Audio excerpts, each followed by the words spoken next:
एक स्टोरी जो होती है वो हमारी लाइफ में बहुत इम्पोर्टेंट रोल प्ले करती है, क्योंकि स्टोरी से बहुत सारी चीज़ें हम आसानी से समझ पाते हैं। तो आई थिंक आप सभी लोग रेडी है।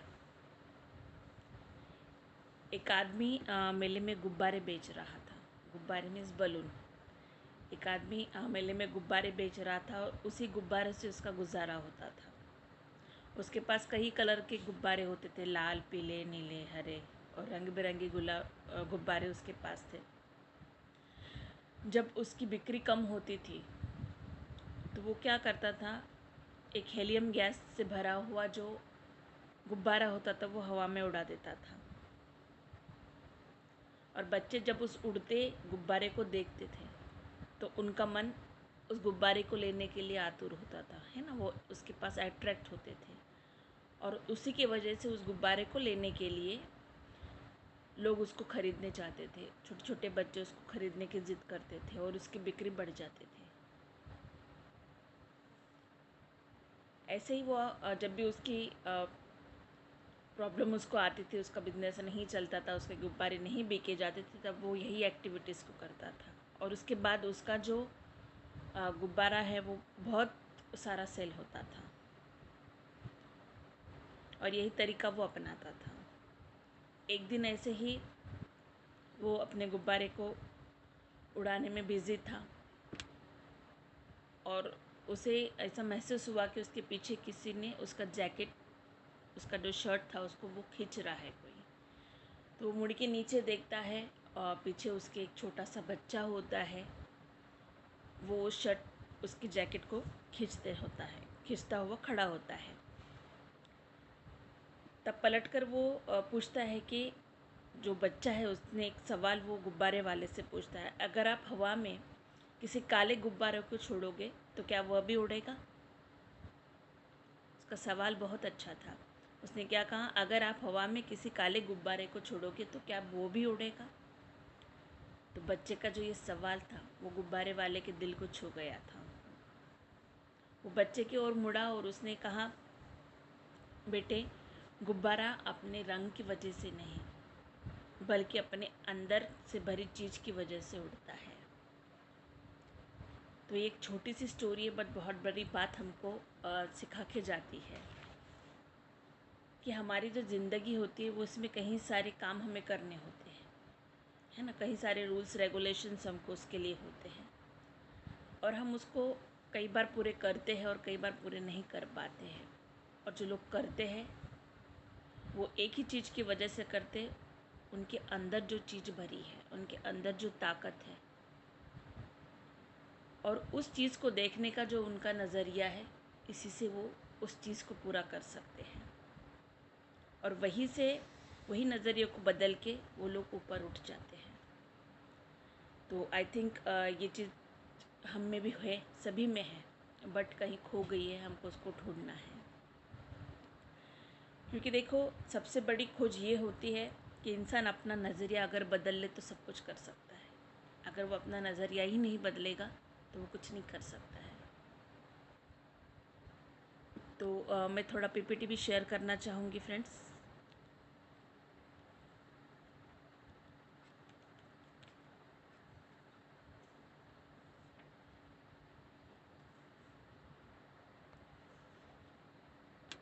यस फ्रेंड, तो आप लोगों को मेरा पीपीटी शो हो रहा होगा? यस। और वीडियो मेरा ऑफ हो जाएगा फ्रेंड, क्योंकि शेयरिंग पे ऑफ हो जाता है वीडियो। तो आज का जो हमारा टॉपिक है फ्रेंड्स, यही टॉपिक है, इम्पोर्टेंस ऑफ एटीट्यूड। तो एटीट्यूड का क्या इम्पोर्टेंस है, सबसे पहले हम ये जानेंगे कि व्हाट इज़ एटीट्यूड। एटीट्यूड क्या होता है, क्योंकि बहुत सारे लोगों को ये पता नहीं है एटीट्यूड क्या होता है। तो कोई अनम्यूट होकर बता पाएगा कि जो एटीट्यूड होता है उसका एग्जैक्ट मीनिंग क्या है? कोई बताएगा? क्योंकि टाइम हमारे पास कम है फ्रेंड, तो हमको टाइम का भी ध्यान रखना है।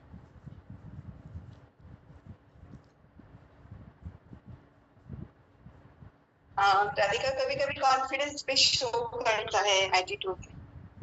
ओके, देखो, एटीट्यूड मीन्स हमारा रवैया, जिसको हम कहेंगे, है ना।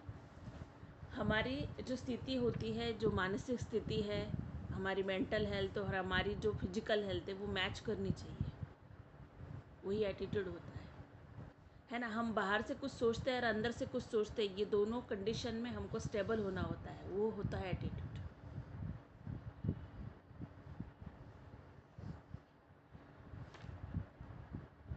और हम लोग ये बहुत बार सुनते हैं कि एटीट्यूड इज़ एवरीथिंग, एटीट्यूड सब कुछ है।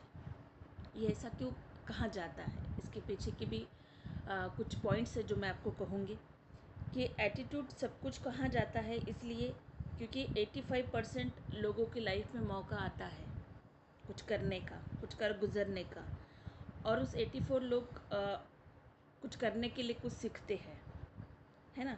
मान लो किसी को जॉब करना है तो जॉब के लिए वो बहुत मेहनत करते हैं, 84 लोगों को जॉब को ऑफ़र आता है, बट कुछ ही लोगों को जॉब मिलता है ना। मान लो 85% लोग होंगे तो उसमें से 15% लोगों को ही जॉब मिलता है। ऐसे क्यों होता है? बिकॉज वो जॉब जो होता है वो उनकी स्किल की वजह से, उनके एटीट्यूड की वजह से उनको मिलता है,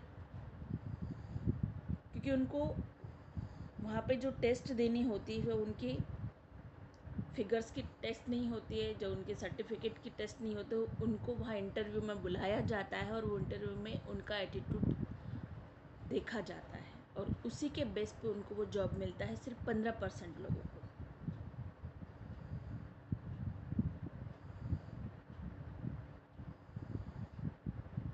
तो ये एक फैक्ट है।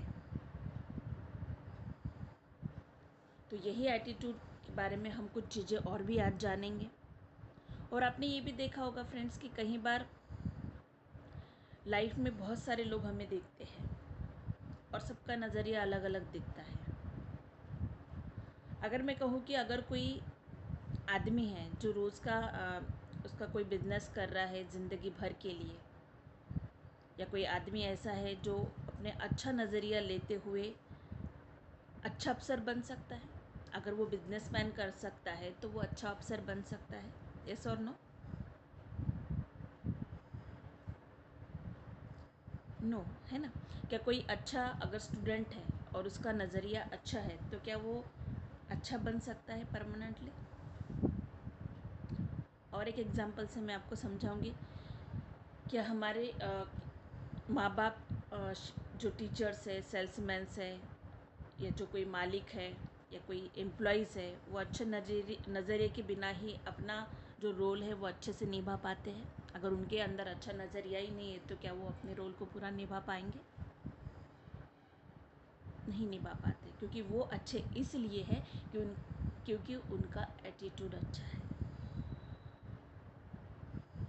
तो हम चाहे किसी भी फील्ड में हो फ्रेंड्स, हम बिजनेस कर रहे हो, हम एक माँ बाप की डिग्री में हो, या हम कोई टीचर हो या सेल्समैन हो, हर एक सेक्शन में हमें जो सक्सेस होती है, वो सक्सेस की जो मेन बुनियाद होती है, जो मेन चीज़ है, वो है हमारा नज़रिया।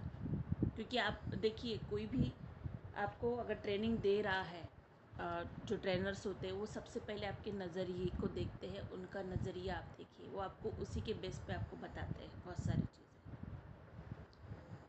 तो अगर आपको लाइफ में सक्सेस होना है तो आपको अपने नज़रिए को बदलना बहुत ज़रूरी है।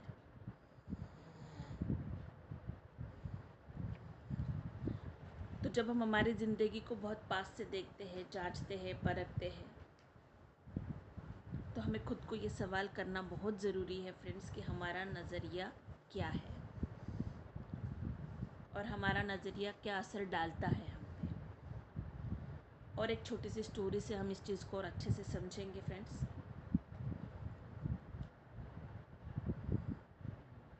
जो मैंने अभी कहा कि हमारा जो एटीट्यूड है वो सक्सेस में कंट्रीब्यूट करता है, और जो लोग सक्सेस होना चाहते हैं फ्रेंड्स, उसके लिए एटीट्यूड रखना बहुत ज़रूरी है। अब यहाँ पे एक डायमंड की स्टोरी कहूँगी मैं। हफीज़ नाम का एक किसान था जो अफ्रीका में रहता था। वो अपनी ज़िंदगी में बहुत संतुष्ट था, बहुत खुश था।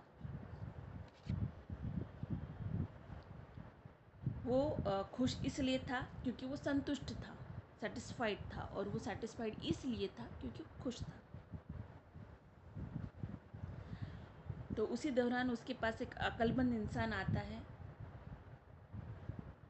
और उस किसान को कहता है हीरो के बारे में, हीरो की वैल्यू के बारे में कहता है, हीरो की ताकत के बारे में बताता है। तो हफीज़ नाम का जो किसान था, उससे वो कहता है कि अगर तुम्हारे पास, जो अक्लमंद इंसान होता है वो कहता है कि अगर तुम्हारे पास अंगूठे के जितना भी हीरा होगा ना, तो तुम पूरा शहर खरीद सकते हो, और अगर तुम्हारे पास मुट्ठी भर के हीरा होगा तो तुम पूरा देश खरीद सकते हो। और वो अक्लमंद इंसान जो होता है इतना बोल के चला जाता है। और उसी रात उस किसान को, हफीज़ को नींद नहीं आती है, और वो असंतुष्ट होना शुरू हो जाता है, अनसेटिस्फाइड होना शुरू हो जाता है, अनहैप्पी होना शुरू हो जाता है। उसकी जो खुशी होती है वो ख़त्म होना शुरू हो जाती है। और दूसरे दिन सवेरे जब वो उठता है तो अपने खेतों को बेचने के बारे में सोचता है और अपने परिवार की देखभाल का इंतज़ाम करता है और हीरे खोजने के लिए रवाना हो जाता है। वह हीरो की खोज में पूरे अफ्रीका में भटकता है, बट उसको हीरा नहीं मिलता है। वो पूरे यूरोप में ढूंढता है, बट उसको हीरा नहीं मिलता है।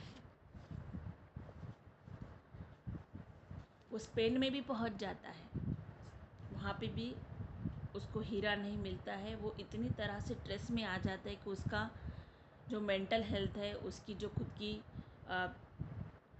हेल्थ है वो बिगड़ने लगती है। धीरे धीरे वो अपना विश्वास खोने लगता है और ये महसूस करता है कि अब मुझे वो हीरा नहीं मिलेगा, और इसी के गिल्ट में वो नदी में कूद के खुदकुशी कर लेता है।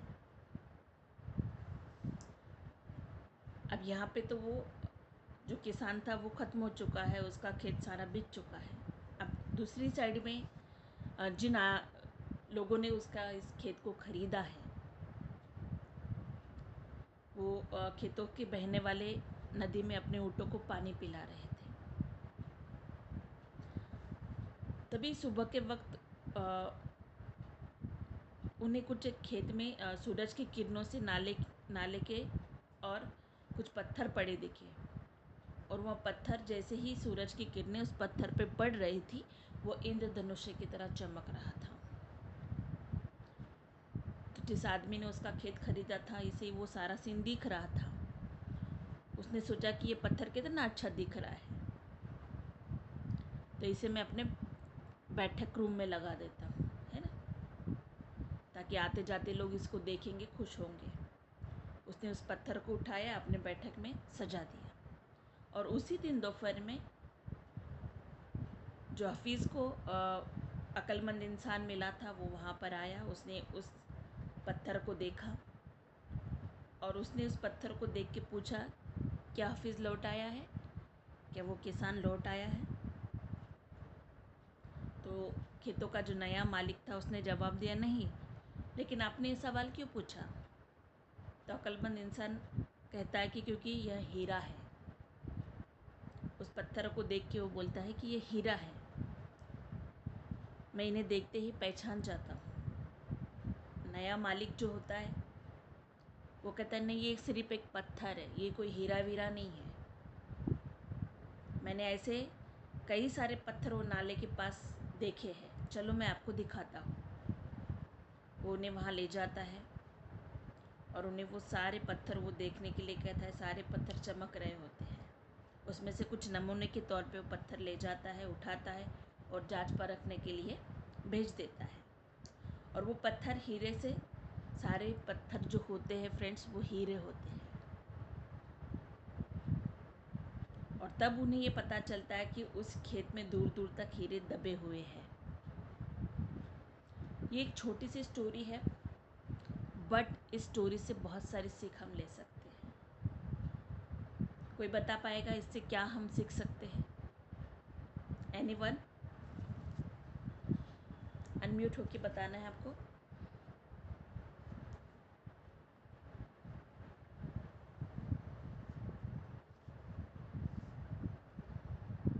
कोई बात नहीं, मैं बताऊंगी आपको ये yes Kritika ma'am. Yes yes कि जो अपने पास है वो सर्वश्रेष्ठ है, मतलब खुद राइट के पास ही था वो सब कुछ, लेकिन वो बाहर ढूंढने गया। यस, यही चीज़ होती है फ्रेंड्स। इससे हम बहुत कुछ चीज़ें सीख सकते हैं स्टोरी से कि हमारा जब नज़रिया सही होता है तो हमें महसूस होता है कि हम हीरो से भरी हुई ज़मीन पर चल रहे हैं। मौका हमेशा हमारे पाँव के तले दबे हुए होता है, हमें उसकी तलाश कहीं और करने की ज़रूरत नहीं होती है, वो सिर्फ हमें पहचानना होता है।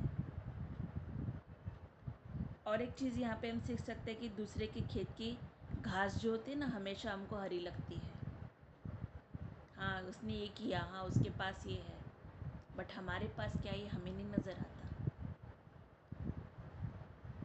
हम दूसरों की और दूसरों के पास जो चीज़ें हैं ना उसको देखकर ललच जाते हैं, हम ललचा जाते हैं, और उसी तरह दूसरे हमारे पास मौजूद चीज़ों को देखकर ललचाते हैं और उससे हम अदला बदली करने का मौका करते हैं और हमारी खुशी को खो देते हैं। और फ्रेंड जिन्हें मौके की पहचान नहीं होती ना, उन्हें मौक़ों का खटखटाना भी शोर लगता है। जब बार बार आपके पास कोई अपॉर्चुनिटी आती है, आपको हम किसी को बार बार बिजनेस बताते हैं, तब बहुत सारे लोग क्या कहते हैं, हमें नहीं करना है, हमें नहीं इंटरेस्ट है। मतलब उनको वो चीज़ें हम जब खटखटाते हैं, ये अपॉर्चुनिटी उनके दरवाजे तक पहुंचाते तो उनको शोर लगता है, क्योंकि जब मौका उनके पास आता है ना फ्रेंड, उसको उसकी अहमियत नहीं पहचान में आती, और जब मौका उनके हाथ से चले जाता है तब वो उसके पीछे भागते हैं। तो आई थिंक ये स्टोरी ने आपको कुछ अच्छा ही नॉलेज दिया होगा कि हमारी लाइफ में इम्प्लीमेंट हमको ज़रूर करना चाहिए। तुम लोगों ने ये स्टोरी भी सुनी होगी फ्रेंड्स कि बाइबल और डेविड की कुछ स्टोरी है, वो कई सारे लोगों ने सुनी होगी। फिर तो वो जो स्टोरी थी उसमें एक राक्षस था गोलियत नाम का। तो गोलियत नाम का जो राक्षस था वो इतना विशाल था, उसका शरीर बहुत बड़ा था और उससे हर एक इंसान डरता था। किसी की हिम्मत नहीं होती थी उसके सामने उसको जाके मारने की।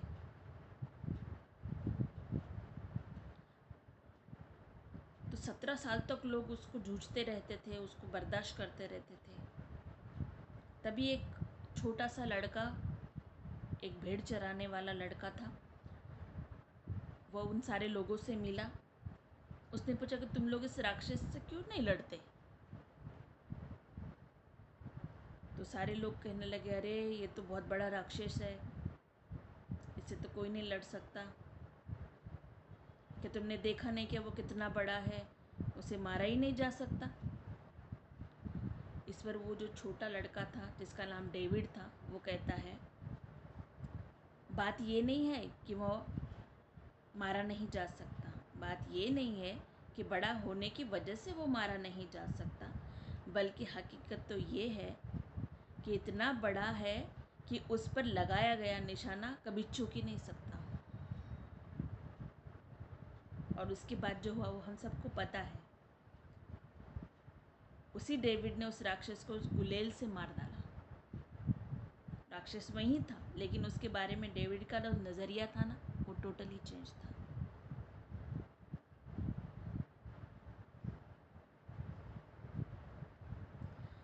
अब यहाँ पे एक बात है कि हम हमारी अनसक्सेस को कैसे देखते हैं,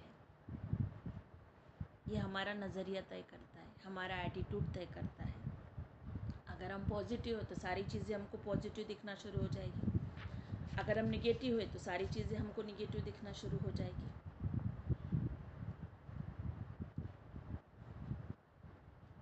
और हर जो प्रॉब्लम होती है फ्रेंड्स, हमारे साथ एक अपॉर्चुनिटी लेके आती है, बट हम उसको देख नहीं पाते हैं, है ना। दो ही थिंकिंग होते हैं हमारे एटीट्यूड में भी, दो ही थिंकिंग है, निगेटिव एटीट्यूड, पॉजिटिव एटीट्यूड। तो हमको ये सिलेक्ट करना है कि हम किस तरफ बढ़े, निगेटिव की तरफ बढ़े या पॉजिटिव की तरफ बढ़े। और एटीट्यूड यहाँ नहीं, हर जगह पे काम आता है। जैसे कहा जाता है कि एटीट्यूड इज़ एवरीथिंग, तो तो यहाँ पे इम्पोर्टेंस ऑफ एटीट्यूड हम देखेंगे। अब एटीट्यूड हर जगह काम आता है। मान लो कोई ऑर्गेनाइजेशन है तो वहाँ पर भी एटीट्यूड काम आता है।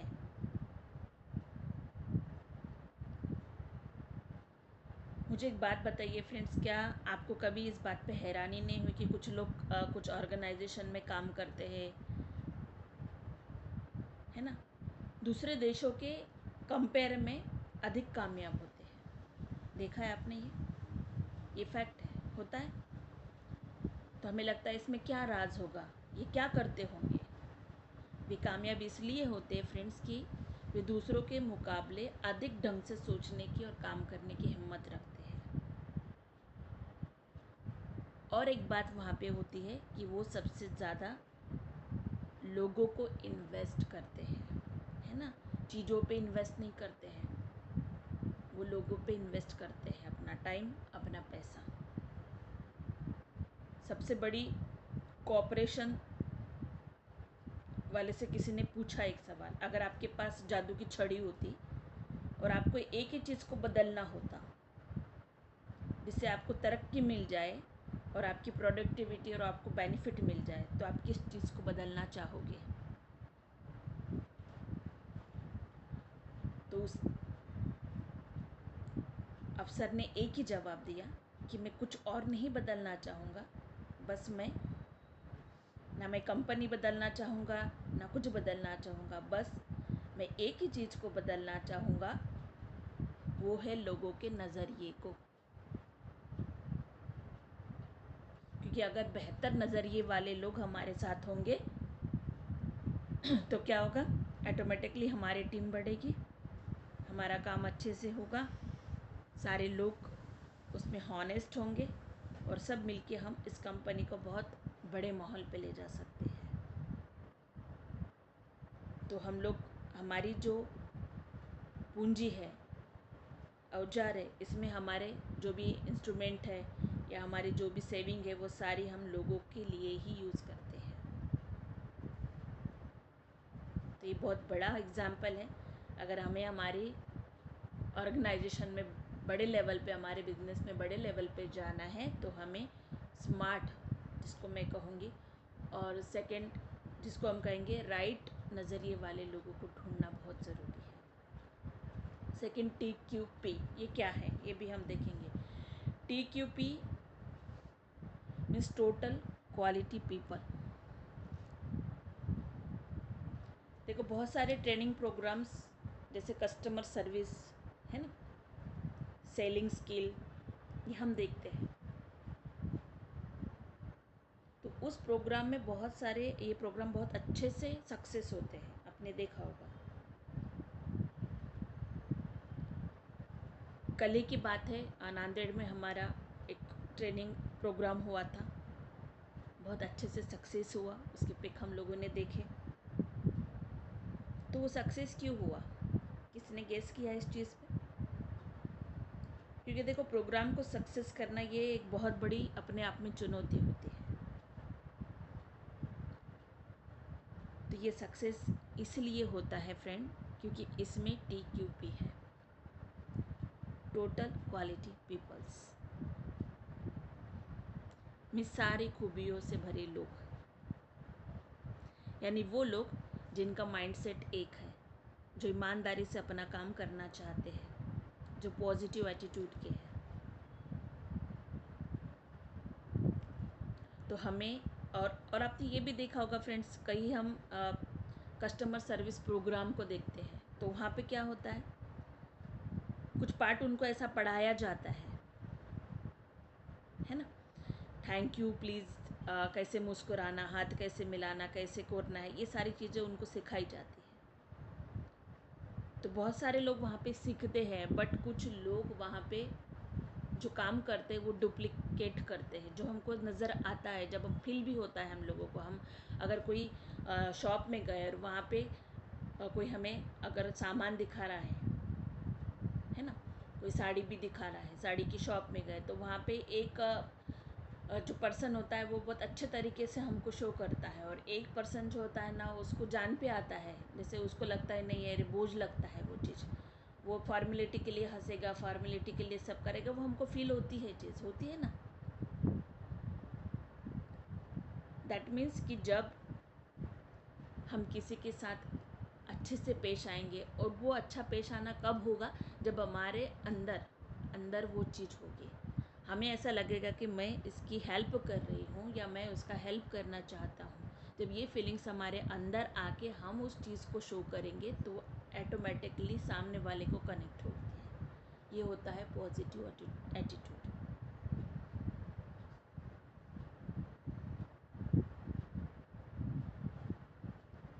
एक ग्रेट फिलोसोफर थे पार्कल्स, उनसे किसी ने सवाल पूछा कि अगर आपके पास आपके जैसा ही दिमाग हो, सॉरी, उसने क्या कहा कि अगर मेरे पास आपके जैसा दिमाग होता तो मैं बहुत बेहतर इंसान बन सकता।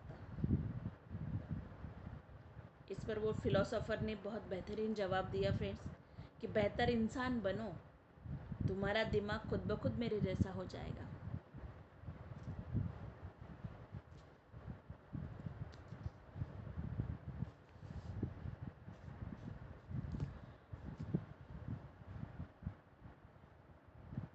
कैलगरी टावर, किसको किसको पता है कैलगरी टावर? कैलगरी टावर जो होता है वो सबसे ऊंचा टावर है फ्रेंड्स, जिसकी ऊंचाई 190 मीटर है और जिसका वेट 10,000 प्लस है, और वो ज़मीन के अंदर 60% है। जितना बड़ा वो बाहर दिखता है उतना ही अंदर है।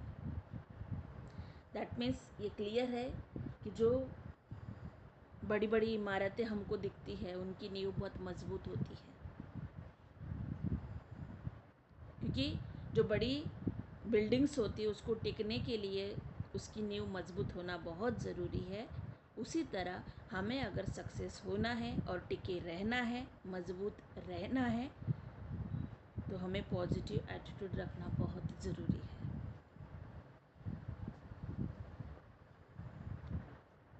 होलिस्टिक अप्रोच क्या होता है ये देखेंगे। होलिस्टिक अप्रोच मीन्स संपूर्णता जिसको बोलते हैं, और ये एक फैक्ट है।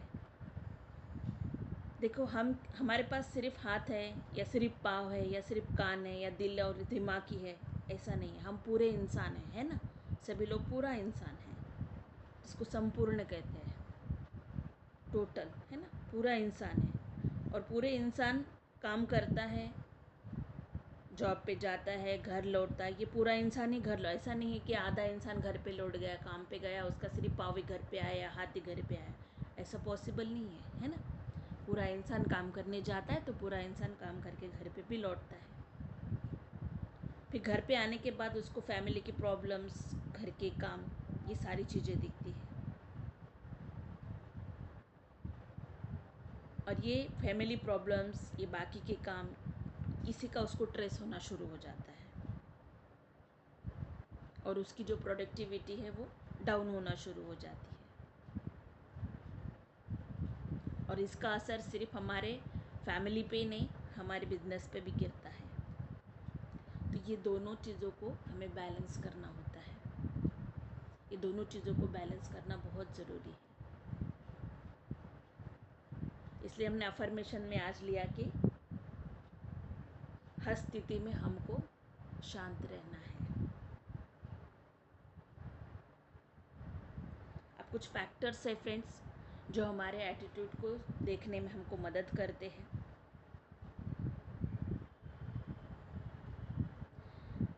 मेरा सवाल है आप लोगों से फ्रेंड, हम नज़रिए के साथ जन्म लेते हैं, है ना? आप मुझे बताइए, आप हम नज़रिए के साथ जन्म लेते हैं या उसको बड़ा होने के लिए विकसित करते हैं, या हमारा नज़रिया किन चीज़ों से बनता है? कोई बताएगा? हम जो एटीट्यूड है हमारा, हम उसके साथ पैदा होते हैं या उसको बड़ा करने के लिए काम करते हैं, या हमारा जो एटीट्यूड है वो किस चीज़ से बना होता है?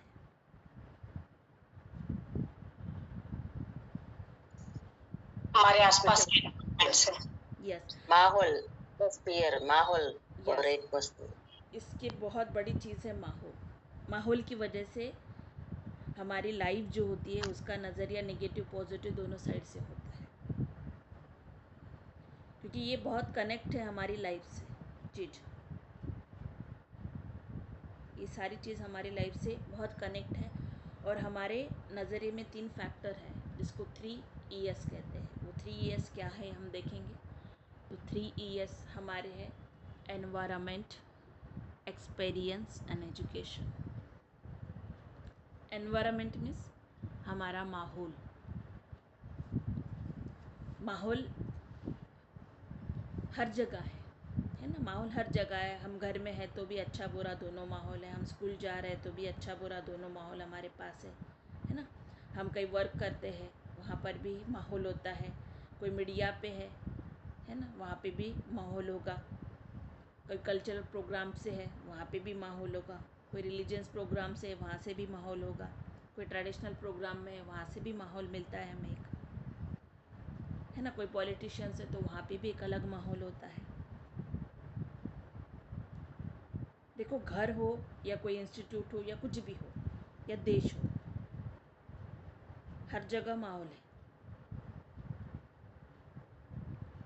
बट आपने ऐसा भी देखा होगा कि हम किसी के घर में जाते हैं तो वहाँ माँ बाप बच्चे ये सारे मिलनसार होते हैं, एक दूसरे की हेल्प करने वाले होते हैं, एक दूसरे का ख्याल रखने वाले होते हैं।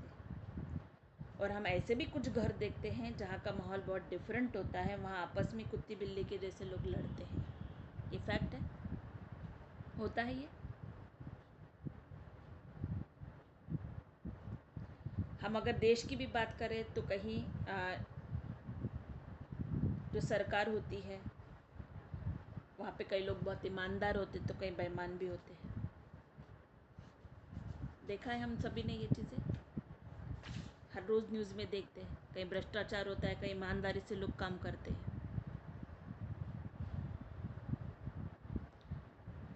तो ये सारा सब कुछ क्यों होता है?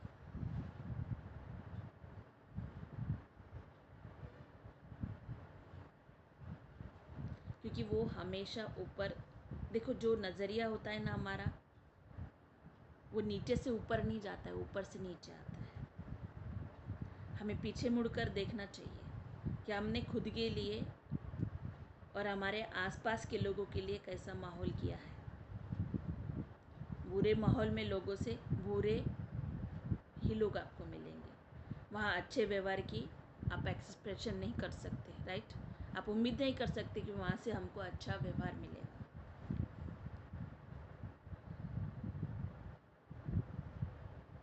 तो कुछ समय हमें इस बारे में भी खुद को सोचना चाहिए फ्रेंड, कि माहौल हम पे क्या असर डाल रहा है या हम माहौल पे क्या असर डाल रहे हैं। सेकंड है एक्सपीरियंस। एक्सपीरियंस मीन्स तजुर्बा जिसको हम कहते हैं। हर एक पर्सन के पास अपना अपना एक्सपीरियंस होता है और उसी के अकॉर्डिंग वो वर्क करता है और उसका जो व्यवहार होता है उसी के हिसाब से होता है। अगर किसी इंसान के साथ हमें अच्छा फील होता है तो उसके बारे में हमारा जो नज़रिया होता है ना वो अच्छा ही होता है। अगर किसी बुरे इंसान से हमें बुरा एक्सपीरियंस मिलता है तो उसका हमारा एक्सपीरियंस बुरा होगा तो ऑब्वियसली हमें निगेटिव एटीट्यूड मिलता है। हम वहाँ से सावधान हो जाते हैं, अलर्ट रहते हैं। तो जो एक्सपीरियंस होता है वो भी एक सेंट्रल पॉइंट है हमारी लाइफ में और जो हमें फ्यूचर में गाइड करते हैं। थर्ड है एजुकेशन। एजुकेशन हर जगह पे बहुत इम्पॉर्टेंट रोल प्ले करता है फ्रेंड। एजुकेशन फॉर्मल इनफॉर्मल दोनों तरीके के होते हैं। जो लोग समझदारी से काम करते हैं वो बेशक आगे जाते हैं, बट साथ में एजुकेशन भी बहुत इम्पॉर्टेंट है जैसे मैंने कहा, क्योंकि एजुकेशन हमारे लाइफ में हम जो सीखते हैं वो लाइफ लॉन्ग चलता है और वो लाइफ लॉन्ग उसकी जो लहरें होती हैं ना हमारे दिमाग में घूमती है। मान लो ये सेशन हो रहा है, ये सेशन को बहुत टाइम तक आपके दिमाग में घूमेगा। क्यों घूमता है ऐसा? क्योंकि वो जो चीज़ चाहिए होती है हमको वो मिलती है। और उसी के थ्रू, ये एजुकेशन के थ्रू ही होता है, क्योंकि मैंने भी पढ़ा, मैंने आप तक पहुंचाया। तो शिक्षा ऐसी होनी चाहिए, एजुकेशन ऐसा होना चाहिए कि जो हमें सिर्फ रोज़ी रोटी कमाने के लिए नहीं, बल्कि हमारी ज़िंदगी को जीने का तरीका भी हमको सिखाए। तो ये तीनों factor, 3 E's, environment, experience, education, ये तीनों चीज़ें बहुत ज़रूरी है पॉजिटिव एटीट्यूड के लिए। अब एक सवाल आता है, how do you recognise people with positive attitude? हम कैसे पहचानें पॉजिटिव एटीट्यूड वाले लोगों को? तो पॉजिटिव एटीट्यूड वाले जो लोग होते हैं उनको पहचानना बहुत इजी है फ्रेंड, बहुत हार्ड नहीं है। देखो, वो लोग को अगर आपको पहचानना है तो आपको ऑब्ज़र्व करना होगा कि वो कितने कॉन्फिडेंट है, क्योंकि वो कॉन्फिडेंस से भरे होते हैं, उनके पास पैशंस बहुत होता है, और वो लोग खुद से दूसरों की मदद करना चाहते हैं। वो दूसरों को काफ़ी ऊंचा देखना चाहते हैं। उनकी जो माइंडसेट होती है वो ऑलवेज, हर टाइम, आप जब भी देखोगे ना, वो आपको क्या दिखेंगे? पॉजिटिव ही दिखेंगे। जैसे बारमासी फल होता है, हर साल में फलता है, हर मंथ में फलता है, हर दिन फलता है। सेम वैसे ही उनकी थिंकिंग होती है, वो ऑलवेज रेडी होते हैं, वो होते हैं पॉजिटिव एटीट्यूड वाले पर्सन। इसका बेनिफिट क्या है? जैसे कि मैंने आपको बताया, इनका बेनिफिट बेशक बहुत अच्छा होगा। जिस माहौल में हम रहेंगे वो माहौल भी हमको मिलता है, और आज हम ब्लेस है कि हम इस वेस्टीज का एक पार्ट है। यहाँ पे हमको सारा माहौल मिलता है, और सारा माहौल कौन सा मिल रहा है? पॉजिटिव एटीट्यूड वाला। इसके बेनिफिट ये है कि हमेशा खुशमिजाज हो जाते हैं हम में एक जोश पैदा होता है, हमें अपनी लाइफ को एंजॉय हम अच्छे से कर पाते हैं, अलग अलग लोगों से हमें कुछ सीखने मिलता है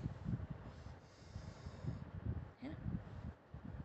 हमारी प्रोडक्टिविटी बढ़ती है, हमारी टीम बढ़ना शुरू हो जाती है, हमारी सारी प्रॉब्लम्स का सॉल्यूशंस हमको मिलता है, हम क्वालिटी पीपल्स के साथ बैठते हैं, एक माहौल बनता है, एक ईमानदारी हमें बिल्ड होती है, हमें बेनिफिट बहुत ज़्यादा मिलते हैं, और हमारा स्ट्रेस भी कम होता है। सबसे इम्पोर्टेंट, आज लोग बहुत सारे जूझ रहे हैं स्ट्रेस की वजह से, स्ट्रेस भी कम होता है। सेम हमको ये भी चीज़ देखनी है फ्रेंड्स कि अगर हम में निगेटिविटी है तो इसके क्या परिणाम हम पे होंगे। तो निगेटिविटी जब किसी इंसान के अंदर होती है, उसको भी आप आइडेंटिफाई कर सकते हो। देखो, हमारी जो लाइफ होती है उसमें जो रुकावटें आती है वो निगेटिव एटीट्यूड की वजह से आती है, और उसका कोई दूसरा रीज़न नहीं, वो खुद हम होते हैं, है ना? निगेटिव एटीट्यूड वाले जो लोग होते हैं उनके लिए दोस्ती, नौकरी, शादी, रिलेशंस, इनको कामयाब रखना बहुत ज़रूरी होता है, और काफ़ी मुश्किल भी होता है। और निगेटिव एटीट्यूड में कि जो लोग होते हैं उनके जो रिलेशनशिप होते हैं वो अच्छे नहीं होते हैं, उनसे लोग नाराज़ रहते हैं, उनमें कोई स्पिरिट ही नहीं होता है, उनकी बार बार सेहत भी ख़राब हो जाती है, वो खुद के लिए, दूसरों के लिए कुछ सोच ही नहीं सकते हैं, वो हमेशा खुद के लिए और दूसरों के लिए एक स्ट्रेस क्रिएट करते रहते हैं। तो अब मुझे आप बताइए फ्रेंड्स, हमें किस माहौल में जाना पसंद है, निगेटिव के साथ या पॉजिटिव के साथ?